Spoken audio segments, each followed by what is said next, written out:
예루살렘에서 성전 재건이 중단되어 있는 동안 페르시아 내부에도 중요한 사건이 있었습니다.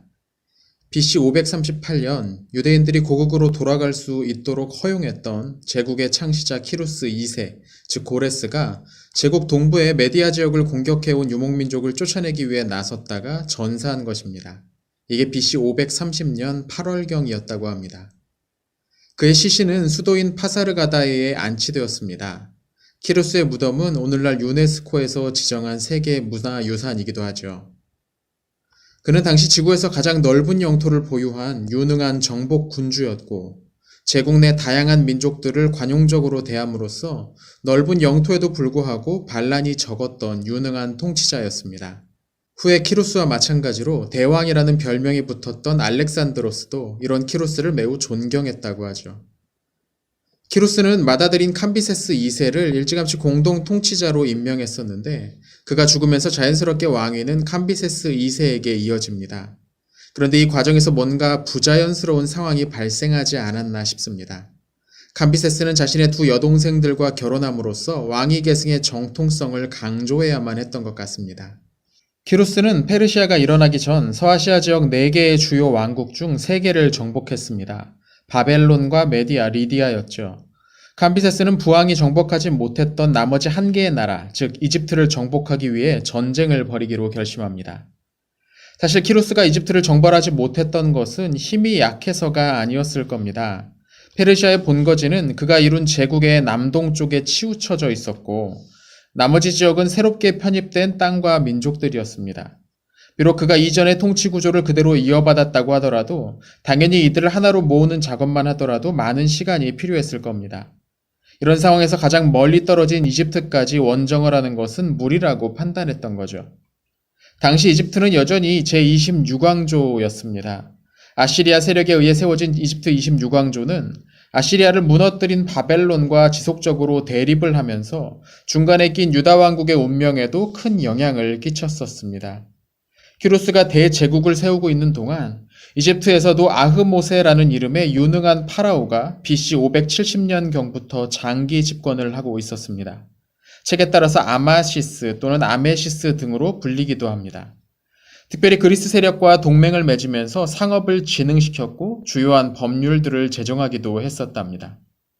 그런 아흐모세가 BC 526년 세상을 떠났고 그의 아들인 푸삼티크 3세가 새로운 파라오로 즉위하는 어간에 캄비세스는 준비해온 군대를 이끌고 직접 이집트로 원정을 나섭니다.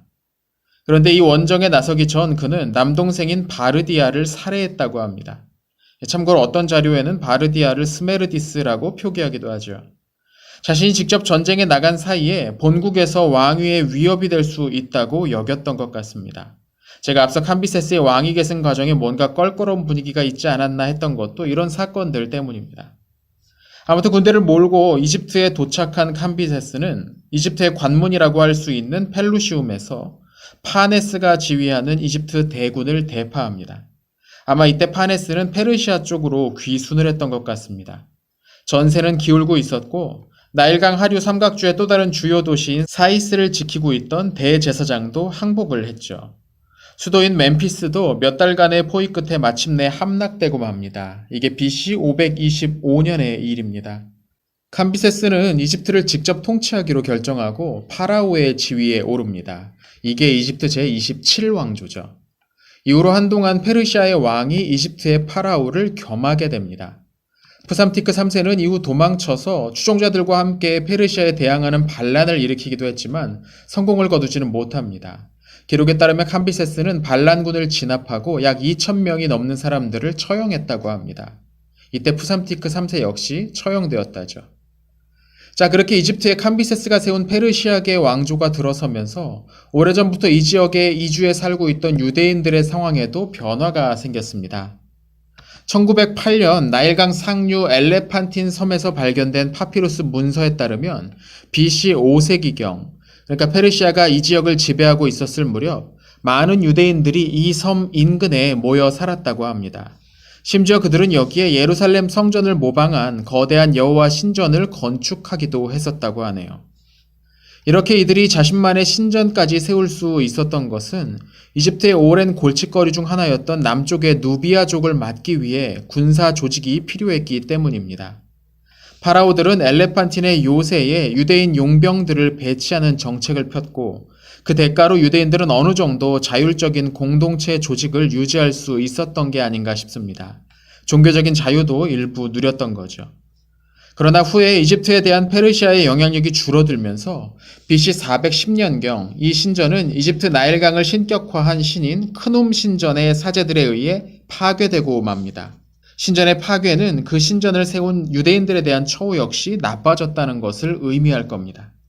이집트를 굴복시킨 캄비세스는 좀 더 큰 꿈을 꾸고 있었습니다. 그는 이집트 서쪽의 해양 세력인 카르타고를 공격하기로 결심하죠. 그런데 여기엔 문제가 있었습니다.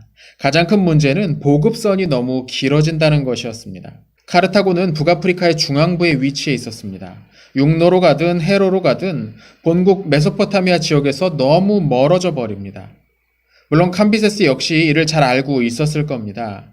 이를 위해 이집트를 보급기지로 삼는 것도 한 가지 방법이었는데 이럴 경우에 위험 요소가 있었습니다. 앞서도 말씀드렸던 이집트 남부의 누비아인들이죠. 캄비세스는 우선 이들을 어느 정도 군사적으로 눌러 견제해둘 필요가 있다고 판단하고 군대를 몰아 남쪽으로 내려갑니다. 그런데 의외로 여기서 큰 피해를 입게 되죠. 이 피해로 캄비세스는 아예 이집트를 떠나야겠다고 생각했습니다. 그만큼 피해가 컸고 이제 갓 정복한 지역에서 자신을 지켜줄 충분한 군대가 없는 상황은 위험하다고 여겼을 겁니다. 그렇게 본국으로 돌아가기로 한 캄비세스에게 또 한 가지 나쁜 소식이 들렸습니다. 본국에서 캄비세스의 동생인 바르디아가 반란을 일으켰다는 속보였습니다. BC 522년의 일이었습니다. 분명 바르디아는 캄비세스가 이집트 원정에 나서기 전 살해했는데 어떻게 된 일이었을까요? 캄비세스의 바르디아 살해는 아마도 비밀리에 이루어졌던 것으로 보입니다.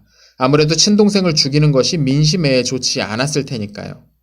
당연히 바르디아의 죽음은 소수만이 알고 있었을 텐데 역으로 그게 자칭 바르디아가 나타나서 활약하기에 좋은 조건이 되었던 겁니다. 이때 바르디아를 자칭했던 것은 가우마타라는 인물이었습니다. 그는 캄비세스에 반대하는 이들의 지지를 받아서 바벨론 지역을 중심으로 세력을 넓혀가고 있었습니다. 캄비세스로서는 마음이 급해졌을 겁니다. 패전에 쓰린 기억에 자신이 죽인 동생에 대한 죄책감, 그리고 반란으로 모든 것을 잃을지도 모른다는 초조함이 동시에 그를 덮쳤고 설상가상 그는 본국으로 돌아가던 중 시리아 지역에서 갑자기 죽음을 맞습니다. 그의 죽음이 병사였는지 혹은 자살이나 아니면 암살에 의한 것인지는 확실히 알려져 있진 않습니다. 캄비세스가 후계자 없이 죽으면서 본국에서 일어난 반란을 진압할 수 있는 최종적인 권력자가 갑자기 사라진 셈이 되었습니다. 키루스가 바벨론을 무너뜨리고 이 지역을 장악한 것이 불과 15년 전의 일이었죠. 이 광대한 제국은 언제든 뿔뿔이 흩어져 버릴 수도 있는 위기에 처하게 됩니다. 이 혼란을 정리하기 위해 나선 것이 바로 다리우스입니다. 개역개정 성경에는 다리오라고 표기되지요. 다리우스의 아버지 히스타페스는 파르스 지역의 유력한 귀족이었습니다. 파르스 지역은 페르시아의 발원지죠. 그리스 역사가 헤로도토스에 의하면 다리우스는 캄비세스 2세 아래서 이집트 정벌에 참가하기도 했었다고 합니다. 그는 페르시아의 다른 6개의 주요 가문들과 손을 잡고 가우마타의 반란을 진압하기 위해 결의를 맺습니다. 유능한 지휘관이었던 그는 곧 반란을 진압했고 여러 귀족들의 추대를 받아 페르시아의 새로운 왕이 됩니다. 다리우스는 실력으로 왕위에 올랐고 이건 앞서 말했던 정통성의 두 가지 요소 중 하나만 갖춘 셈이었습니다. 나중에 다리우스의 명령으로 기록된 한 선전 비문에는 그가 테이스페스, 그러니까 키루스 2세의 조상의 후예라고 기록되어 있지만 이건 선전 공작일 가능성이 높습니다. 그는 선왕인 캄비세스와 혈연관계가 없었고 이건 고대에는 중요한 결격사유 중 하나였죠. 그리고 다리우스가 왕이 될 수 있었다는 건 역으로 말하면 능력만 있다면 누구나 왕위를 노릴 수 있게 되었다는 뜻이기도 합니다. 때문에 주기초 다리우스는 제국의 여러 곳에서 특히 바벨론 지역에서 일어난 반란을 진압하기 위해 수년간 고생을 해야만 했습니다. 한편 그렇게 페르시아의 새로운 왕이 오르면서 예루살렘의 유대인들도 다시 움직이기 시작했습니다. 그들은 벌써 16년 동안이나 중단되어 있었던 성전 재건 공사를 다시 시작할 틈을 보고 있었죠. 네.